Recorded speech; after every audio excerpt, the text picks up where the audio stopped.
Hi guys, welcome to my YouTube channel. ಯಾರ್ಯಾರು ನನ್ನ ಚಾನಲ್ನ ಸಬ್ಸ್ಕ್ರೈಬ್ ಮಾಡ್ಕೊಂಡಿಲ್ವೋ ದಯವಿಟ್ಟು ಆ್ಯಂಡ್ ತುಂಬಾ ಖುಷಿ ಆಗ್ತಾ ಇದೆ. ಏನು ಹೇಳಬೇಕು ಅಂತಲೇ ಗೊತ್ತಾಗ್ತಾ ಇಲ್ಲ. ಏನಕ್ಕೆ ಅಂದರೆ 2026ರ ಒಂದು T20 ವರ್ಲ್ಡ್ ಕಪ್ ಫೈನಲಲ್ಲಿ ಭಾರತ ತಂಡ 96 ರನ್ನುಗಳಿಂದ ಭರ್ಜರಿ ಜಯಭೇರಿಯನ್ನು ಗಳಿಸಿದೆ ನ್ಯೂಜಿಲೆಂಡ್ ವಿರುದ್ಧ.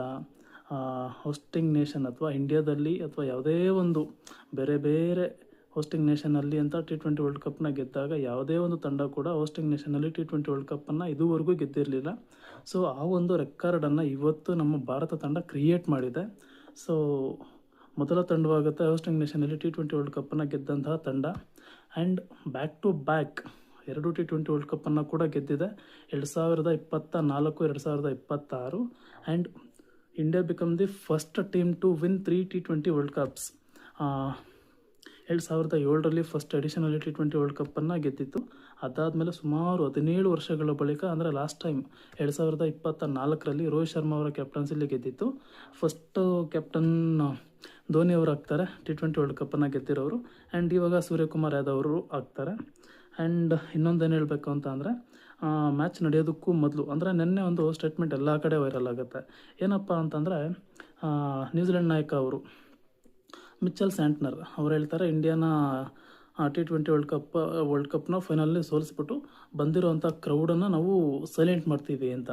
ಸೊ ಅವ್ರು ಹೇಳಿರೋದು ಏನಂತ ಅಂತಂದರೆ, ನಾವು ಗೆದ್ದು ನಮ್ಮ ಮ್ಯಾಚನ್ನು ನೋಡೋಕೆ ಬಂದಿರೋವಂಥ ನ್ಯೂಜಿಲೆಂಡ್ ಅಭಿಮಾನಿಗಳನ್ನು ಸೈಲೆಂಟ್ ಮಾಡ್ತೀವಿ ಅಂತ ಅವ್ರು ಹೇಳಿರೋದು. ಸೊ ನಮ್ಗೆ ಹಿಂಗೆ ಪೋರ್ಟ್ರೇ ಆಗಿದೆ. So finally I am very happy for Indian cricket team. And ಏನು ಹೇಳಬೇಕು ಅಂತಲೇ ಗೊತ್ತಾಗ್ತಾ ಇಲ್ಲ, ತುಂಬ ಎಕ್ಸೈಟ್ ಆಗಿದ್ದೀನಿ. ಸೊ ತುಂಬ ಅಂದರೆ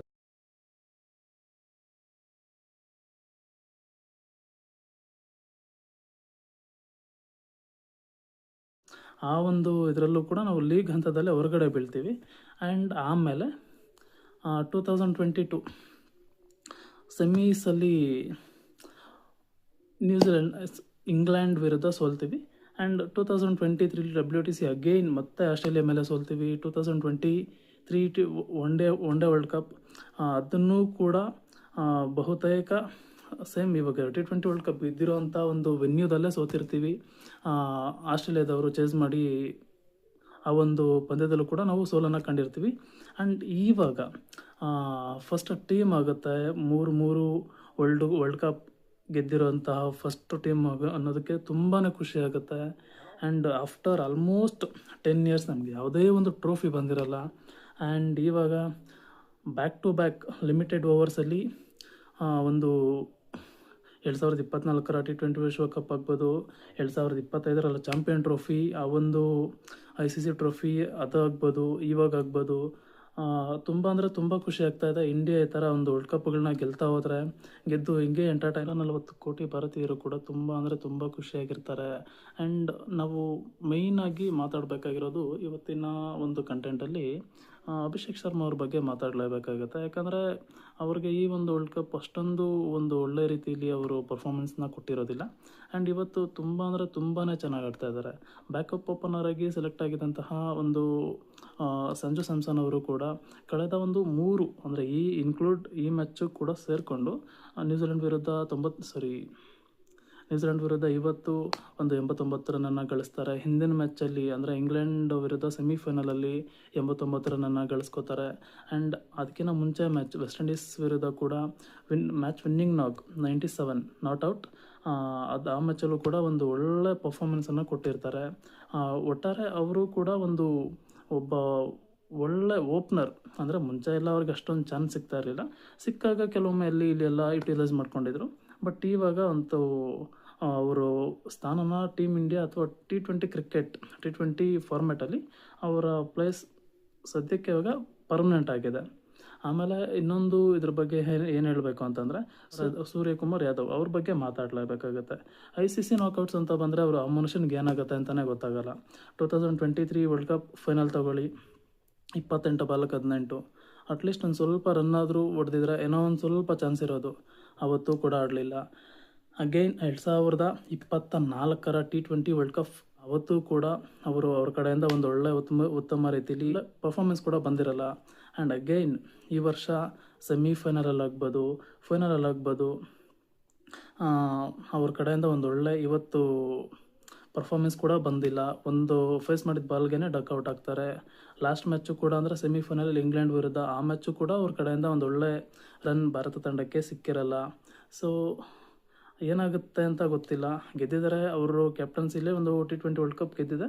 ಬಟ್ ಅವ್ರ ಸ್ಥಾನ ಅಥವಾ ಅವರ ಒಂದು ಪ್ಲೇಸ್ T20 ವರ್ಲ್ಡ್ ಕಪ್ ಆದಮೇಲೆ ಯಾವ ರೀತಿ ಇಂಡಿಯಾದಲ್ಲಿ ಅವರು ತಮ್ಮ ಸ್ಥಾನನ ಗಟ್ಟಿ ಮಾಡ್ಕೊಳ್ತಾರ ಅಥವಾ ಇದೇ ಅವ್ರದ್ದು T20 ವರ್ಲ್ಡ್ ಕಪ್ಗೆ ಲಾಸ್ಟ್ ಆಗ್ಬೋದಾ ಗೊತ್ತಿಲ್ಲ. ಬಟ್ ಎನಿ ಹೌ ಇಂಡಿಯಾ ಗೆದ್ದಿರೋದಕ್ಕೆ, ಒಂದು ಅವ್ರ ಕ್ಯಾಪ್ಟನ್ಸಿಲಿ ಗೆದ್ದಿರೋದಕ್ಕೆ ತುಂಬ ಅಂದರೆ ತುಂಬ ಖುಷಿ ಆಗುತ್ತೆ. 1987ರಲ್ಲಿ ಫಸ್ಟ್ ವರ್ಲ್ಡ್ ಕಪ್ಪನ್ನು ಗೆಲ್ತೀವಿ. ಅದಾದಮೇಲೆ ಬಹುತೇಕ 28 ವರ್ಷಗಳ ನಂತರ MS ಧೋನಿ ಅವರ ಕ್ಯಾಪ್ಟನ್ಸಿಲಿ ಒಂದು ಒನ್ ಡೇ ವರ್ಲ್ಡ್ ಕಪ್ಪನ್ನು ಗೆಲ್ತೀವಿ 2011ರಲ್ಲಿ. ಅದಕ್ಕಿಂತ ಮುಂಚೆ 2007ರಲ್ಲಿ ಧೋನಿಯವ್ರ ಕ್ಯಾಪ್ಟನ್ಸಿಲೇ T20 world cup first ever ಎಡಿಷನಲ್ಲಿ ಸೌತ್ ಆಫ್ರಿಕಾದಲ್ಲಾಗಿರುತ್ತೆ. ಅದನ್ನು ಕೂಡ ಗೆದ್ದಿರ್ತೀವಿ. ಕಡೆಯದಾಗಿ ನಾವು ಚಾಂಪಿಯನ್ ಟ್ರೋಫಿಲಿ 2013ರಲ್ಲಿ ಇಂಗ್ಲೆಂಡ್ ವಿರುದ್ಧ ಅದು ಕೂಡ ಜಯವನ್ನು ಗಳಿಸಿರ್ತೀವಿ. ಆ್ಯಂಡ್ ಅಗೈನ್ ಸುಮಾರು ವರ್ಷಗಳಾದ ಮೇಲೆ ಅಂದರೆ 2024ರಲ್ಲಿ ರೋಹಿತ್ ಶರ್ಮಾ ಅವ್ರ ಕ್ಯಾಪ್ಟನ್ಸಿಲಿ ಕೂಡ ಗೆದ್ದಿರ್ತೀವಿ.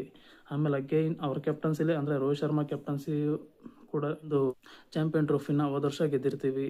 ಈ ವರ್ಷ ಕೂಡ ಒಂದು ಒಳ್ಳೆ ಅವಿಸ್ಮರಣೀಯ ದಿನ ಆಗಿರುತ್ತೆ ಎಲ್ಲ ಕ್ರಿಕೆಟ್ ಫ್ಯಾನ್ಗಳಿಗೂ ಕೂಡ.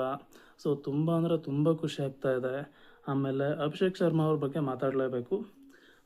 ಇವತ್ತು ಕೂಡ ಒಂದು ಒಳ್ಳೆ ಪಾರ್ಟ್ನರ್ಶಿಪ್ ಆಡ್ತಾರೆ. 98 ಒಂದು ಒಳ್ಳೆ ನಾಲ್ಕು ಒಂದು ಒಳ್ಳೆ ಟೈಮಲ್ಲಿ ಬಂದಿದೆ. ಆ್ಯಂಡ್ ಫೈನಲ್ ಆಗಿ ಸೂರ್ಯಕುಮಾರ್ ಯಾದವ್ ಅವರು ಆ್ಯಸ್ ಯೂಶ್ವಲ್ ನಾಕೌಟ್ಸ್ ಅಂತ ಬಂದರೆ ಏನಾಗುತ್ತೆ ಅಂತ ಗೊತ್ತಿಲ್ಲ, ಆಲ್ರೆಡಿ ಹೇಳಿದ್ದೀನಿ.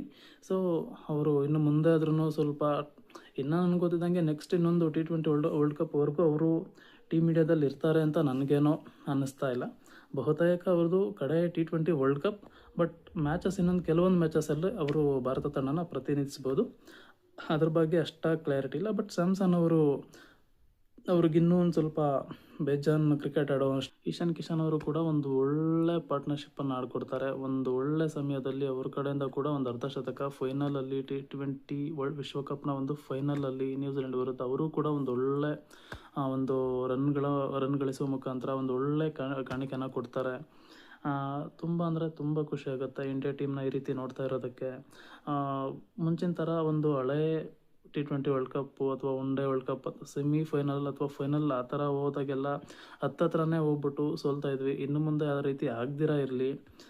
ಖಂಡಿತವಾಗ್ಲೂ ಒಂದು ಈ ರೀತಿ ನೋಡೋದಕ್ಕೆ ಒಬ್ಬ ಇಂಡಿಯನ್ ಆಗಿ ನನಗಂತೂ ಒಂದು ಖುಷಿ ಅಂದರೆ ಹೇಳ್ಕೊಳಕ್ಕಾಗ್ತಾ ಇಲ್ಲ. ಸೊ ಖಂಡಿತವಾಗ್ಲೂ ಇದನ್ನು ಹೀಗೆ ಮುಂದುವರಿಸಲಿ.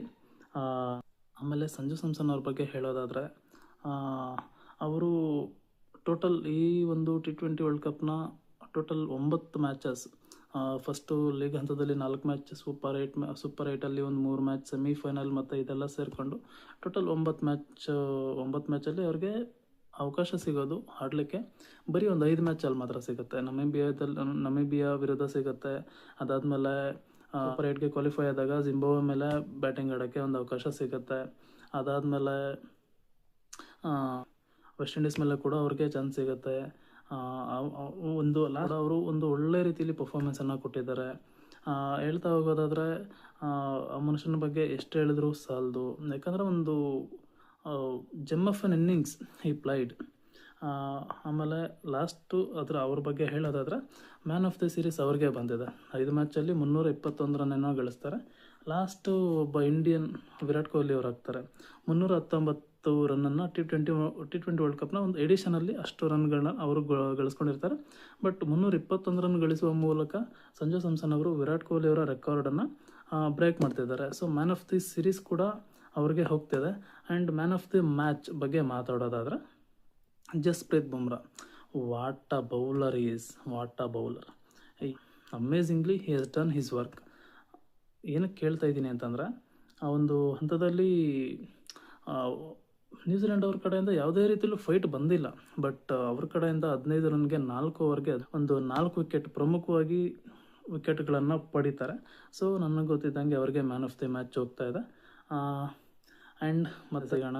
ಆ್ಯಂಡ್ ದಯವಿಟ್ಟು ಯಾರ್ಯಾರು ನನ್ನ ದಿನಕ್ಕೊಂದು ಯೂಟ್ಯೂಬ್ ಚಾನಲ್ನ ಸಬ್ಸ್ಕ್ರೈಬ್ ಮಾಡ್ಕೊಂಡಿಲ್ವೋ ದಯವಿಟ್ಟು ಸಬ್ಸ್ಕ್ರೈಬ್ ಮಾಡ್ಕೊಳ್ಳಿ. ಮತ್ತು ಇದೇ ರೀತಿಲಿ ವಿಡಿಯೋ ಹೊಸ್ದಾಗಿ ಮಾಡಿ ಅಪ್ಡೇಟ್ ಮಾಡ್ತಾ ಇರ್ತೀನಿ. ಸೊ ನಿಮ್ಮ ಒಂದು ಫಾಲೋ ಮತ್ತು ನಿಮ್ಮ ಒಂದು ಸಪೋರ್ಟ್ ಬೇಕಾಗುತ್ತೆ. ದಯವಿಟ್ಟು ವಿಡಿಯೋನ ಲೈಕ್ ಮಾಡಿ, ಶೇರ್ ಮಾಡಿ ಆ್ಯಂಡ್ ಮರೀದಿರ ನಮ್ಮ ಒಂದು ಹೊಸ ಚಾನಲ್ನ ಸಬ್ಸ್ಕ್ರೈಬ್ ಮಾಡಿ. ಮತ್ತೆ ಸಿಗುವ. ಬಾಯ್.